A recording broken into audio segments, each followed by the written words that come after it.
ಚಿಕ್ಕಮಗಳೂರು ನಗರದ ಸಂಜೀವಿನಿ ವಿದ್ಯಾಸಂಸ್ಥೆಯಲ್ಲಿ ಗುರು ಪೂರ್ಣಿಮೆ ಕಾರ್ಯಕ್ರಮ ಸಂಭ್ರಮದಿಂದ ನಡೆಯಿತು. ಹಿರಿಯ ಪತ್ರಕರ್ತರಾದ ಗಿರಿಜಾ ಶಂಕರ್ ಅವರು ದೀಪ ಬೆಳಗುವುದರ ಮೂಲಕ ಉದ್ಘಾಟಿಸಿ ಕಾರ್ಯಕ್ರಮಕ್ಕೆ ಚಾಲನೆ ನೀಡಿದರು.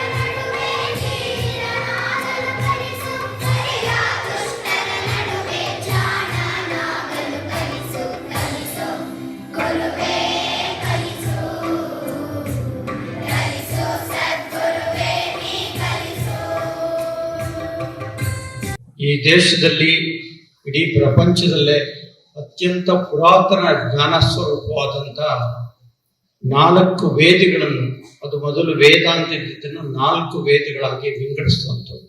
ಋಗ್ವೇದ, ಯಜುರ್ವೇದ, ಸಾಮವೇದ, ಅಥರ್ವಣ ವೇದ ಅಂತ ಹೇಳಿ 4 ಭಾಗಗಳನ್ನಾಗಿ ಮಾಡಿ ಅವಕ್ಕೆಲ್ಲವಕ್ಕೂ ಅರ್ಥವನ್ನು ಬರೆದಂಥವರು ವ್ಯಾಸ.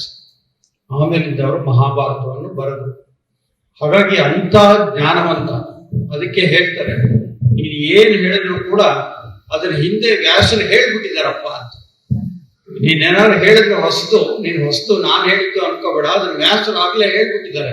ಅಂದ್ರೆ ಅವತ್ತಿನ ಕಾಲದಲ್ಲಿ ಎಷ್ಟೋ ಸಹಸ್ರ ವರ್ಷಗಳ ಹಿಂದೆನೆ ವ್ಯಾಸರಿಗೆ ಈ ಪ್ರಪಂಚ ಹೇಗ್ ನಡೆಯುತ್ತೆ, ಏನಾಗುತ್ತೆ, ಏನಾದ್ರೂ ಒಳ್ಳೇದು, ಬದುಕು ಚೆನ್ನಾಗಿರ್ಬೇಕಾದ್ರೆ ಹೇಗಿರ್ಬೇಕು, ಈ ದೇಶ ವ್ಯಕ್ತಿ ಯಾವ ರೀತಿ ಧೈರ್ಯ, ಸಾಹಸ, ಕರುಣೆ, ಪ್ರೀತಿ, ವಿಶ್ವಾಸ ಇವೆಲ್ಲವೂ ಕೂಡ ಹೇಗಿರ್ಬೇಕು, ಇವೆಲ್ಲವನ್ನು ಕೂಡ ಅವತ್ತಿನ ದಿವಸನೇ ಮಹಾಭಾರತದ ಮೂಲಕ, ವೇದಗಳ ಮೂಲಕ ನಮಗೆ ಕೊಟ್ಟಿದ್ದಾರೆ. ಹಾಗಾಗಿ ಆ ವ್ಯಾಸರ, ವೇದವ್ಯಾಸರ ಅಂತಹ ಮಹಿಮಾವಂತ ಗುರುವಿನ ಜನ್ಮದಿನವನ್ನ ನಾವು ಇವತ್ತು ಆಷಾಢ ಪೂರ್ಣಿಮೆಯಲ್ಲಿ ಆಚರಿಸ್ತೇವೆ. ಪ್ರಕೃತಿ ಸಹ ನಮಗೆ ಇವತ್ತು ಪೂರ್ಣಿಮೆಯಲ್ಲಿ ಚಂದ್ರ ಕಾಣೋದಿಲ್ಲ, ಮೋಡ ಮುಚ್ಕೊಂಡಿರುತ್ತೆ.